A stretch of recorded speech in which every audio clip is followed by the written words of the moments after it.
नमस्कार, मैं शुभम मिश्रा और आप देख रहे हैं इन24 न्यूज। आइए एक नजर डालते हैं अब तक की बड़ी खबरों पर। मशाल चुनाव चिन्ह पर आगामी विधानसभा का चुनाव लड़ेगा उद्धव ठाकरे गुट। पार्टी प्रमुख उद्धव ठाकरे ने चुनाव आयोग को पत्र लिखकर की अपील। कहा, मशाल को चुनाव चिन्ह के तौर पर किसी को न दें और मत पत्रिका में उसका नाम शामिल न करे चुनाव आयोग।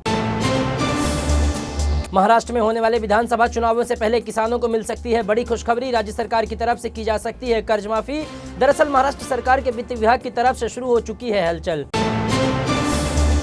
महाराष्ट्र नवनिर्माण सेना के प्रमुख राज ठाकरे के खिलाफ गैर इरादतन हत्या का केस दर्ज करने की एनसीपी अजित पवार गुट ने की मांग। दरअसल एनसीपी नेता उमेश पाटिल ने लगाया गंभीर आरोप। कहा, अपनी ही पार्टी के कार्यकर्ता की मौत के लिए जिम्मेदार है राज ठाकरे।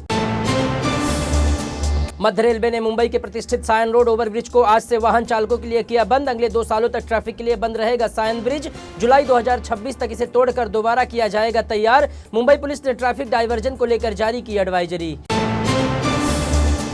मुंबई में हुई मूसलाधार बारिश के बाद रोका गया वर्सोवा से बांद्रा के बीच बन रही कोस्टल रोड प्रोजेक्ट का काम। दरअसल बारिश के कारण बांद्रा वर्ली सीलिंग को 3 अन्य गर्डर से जोड़ने का काम नहीं हो सका है पूरा, जिसके चलते अक्टूबर महीने में पूरी क्षमता के साथ नहीं खुल पाएगा कोस्टल रोड। दिसंबर 2024 तक कार्य पूरा होने की है उम्मीद। इसके बाद पूरी क्षमता के साथ खोल दिया जाएगा मुंबई का कोस्टल रोड।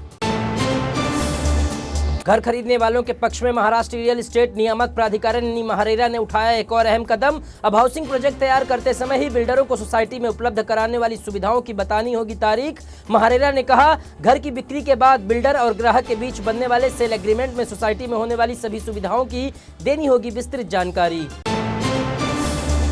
मुंबई के सैंडहर्स्ट रेलवे स्टेशन पर खत्म हो सकती है हार्बर रेलवे लाइन की सेवाएं यदि सेंट्रल रेलवे सीएसएमटी और परेल के बीच 5वीं 6ठी लाइन बिछाने की योजना पर बढ़ता है आगे, तो हार्बर लाइन की सेवाओं को सैंडहर्स्ट रोड पर ही खत्म करने का किया जा सकता है विचार। इसके अलावा भाईखला में फास्ट कॉरिडोर प्लेटफॉर्म को तोड़ने की भी है योजना। ऐसा हुआ तो सीएसएमटी और दादर के बीच भविष्य में फास्ट ट्रेनों का नहीं हो सकेगा ठहराव। सूत्रों के मुताबिक इन प्रस्तावों पर गंभीरता से हो रहा विचार।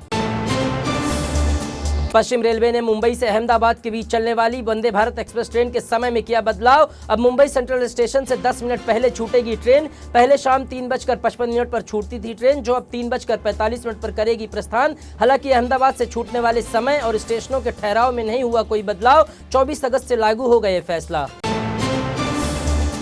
आर्थिक राजधानी मुंबई में बढ़ा मानसूनी बीमारियों का प्रकोप। जुलाई महीने में मलेरिया के 80% मामले, डेंगू के 5 गुना और लेप्टो के मामले 4 गुना ज्यादा हुए रिपोर्ट। पानी जनित रोग गैस्ट्रो के मामले 72% और हेपेटाइटिस के मामले 47% हुए दर्ज। आंकड़ों के मुताबिक जून में मच्छर जनित रोग मलेरिया के 443 मामले और डेंगू के मिले थे 93 मामले, लेकिन जुलाई महीने में मलेरिया के 797, डेंगू के 535 और चिकनगुनिया के मिले थे 25 मामले।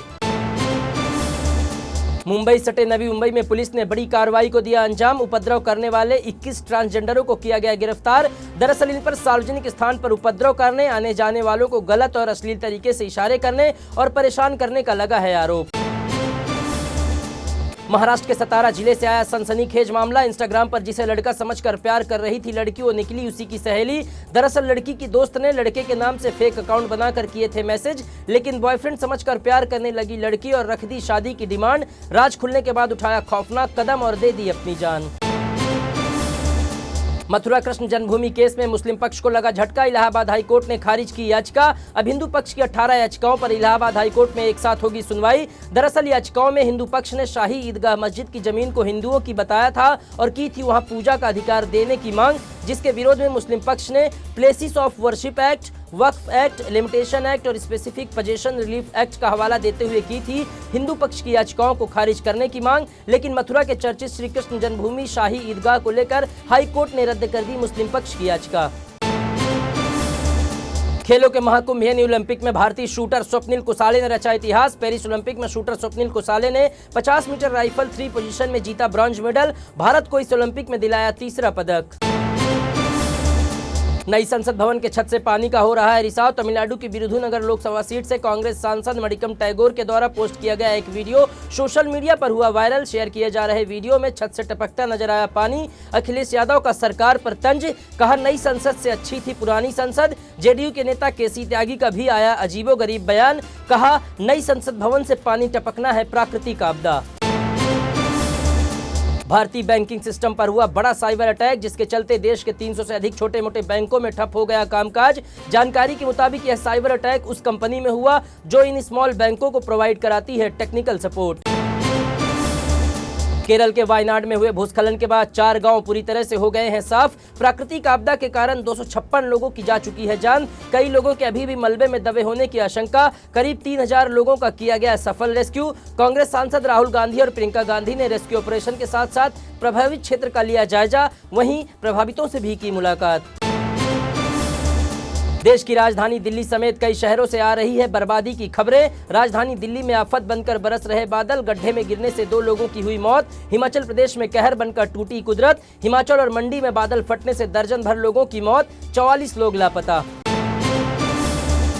तहजीब के शहर लखनऊ से बारिश के बाद सामने आए वीडियोज ने पूरे शहर को किया शर्मसार। दरअसल बारिश के बाद जलमग्न हो गई थी अंबेडकर नगर की सड़कें। इसके बाद हुड़दंगियों ने सड़क का गंदा पानी फेंककर 4 पहिया और 2 पहिया वाहन चालकों को किया परेशान। इस दौरान महिला और बुजुर्ग से भी की गई बदसलूकी। पुलिस ने 2 आरोपियों को किया गिरफ्तार। कई लोगों के खिलाफ दर्ज हुआ मामला। बेअदबी का वीडियो सोशल मीडिया पर वायरल। देश की सबसे बड़ी आईटी कंपनी इन्फोसिस पर लगा टैक्स चोरी का आरोप, जिसको लेकर director general of GST intelligence ने इन्फोसिस को जारी किया है नोटिस और मांगा जवाब। आईटी कंपनी इन्फोसिस पर 32,000 करोड़ रुपए की टैक्स चोरी का लगा है आरोप। जानकारी के मुताबिक विदेशी शाखाओं से प्राप्त धन पर जीएसटी न भरने का लगा है आरोप। फास्टैग के बाद अब देश के नेशनल हाईवेज पर नए सैटेलाइट सिस्टम से कटेगा टोल टैक्स। जल्द ही देश के चुनिंदा नेशनल हाईवेज पर फास्टैग के साथ अब ग्लोबल नेविगेशन सैटेलाइट सिस्टम यानी GNSS प्रणाली लागू करेगी सरकार। फास्टैग प्रणाली से भी तेज होगा काम। दरअसल राज्यसभा में केंद्रीय परिवहन मंत्री नितिन गडकरी ने दी है इस पूरे सिस्टम को लेकर जानकारी। अगस्त महीने के पहले ही दिन लगा महंगाई का बड़ा झटका। मार्केटिंग ऑयल कंपनियों ने बढ़ाए कॉमर्शियल एलपीजी सिलेंडर के दाम। पहली तारीख से 8 रुपए महंगा हुआ कॉमर्शियल एलपीजी सिलेंडर। मुंबई में अब 1605 और दिल्ली में 1650 रुपए से अधिक पहुंची कीमत।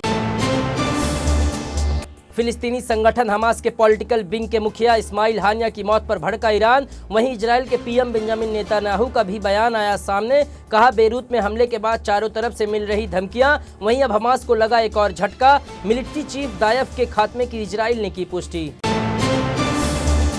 डायमंड कारोबारियों को लगा बड़ा झटका। पिछले 2 सालों में लगातार हुई गिरावट के बाद 1/4 पर आ गई हीरे की कीमत। 2022 में जिस LGD यानी लैब में बने हीरे की कीमत थी 35,000 रुपए कैरेट, अब उस डायमंड की कीमत हुई महज 6,529 रुपए कैरेट। वहीं प्राकृतिक हीरे की कीमत में भी आई 25 से 30% की गिरावट। एक हफ्ते की गिरावट के बाद लगातार दूसरे दिन बढ़े सोने और चांदी के दाम। 69,000 के पार पहुंची 24 कैरेट गोल्ड की कीमत। जुलाई महीने में सोने की कीमतों में आई है 5,000 से अधिक की कमी। पिछले 2 दिनों में हुई मामूली बढ़त। 86,000 रुपए प्रति किलो पहुंची चांदी की कीमत। जुलाई महीने के दूसरे सप्ताह तक 90,000 के पार थी चांदी की कीमत। T20 सीरीज में क्लीन स्वीप करने के बाद अब श्रीलंका के खिलाफ उसी के घर में वनडे सीरीज खेलेगी टीम इंडिया। कल यानी 2 अगस्त से होगी अभियान की शुरुआत। कोलंबो में खेला जाएगा पहला वनडे मैच। मुंबई और महाराष्ट्र के साथ साथ देश और दुनिया की तमाम बड़ी खबरों के लिए YouTube पर In24 न्यूज़ को सब्सक्राइब करना ना भूलें।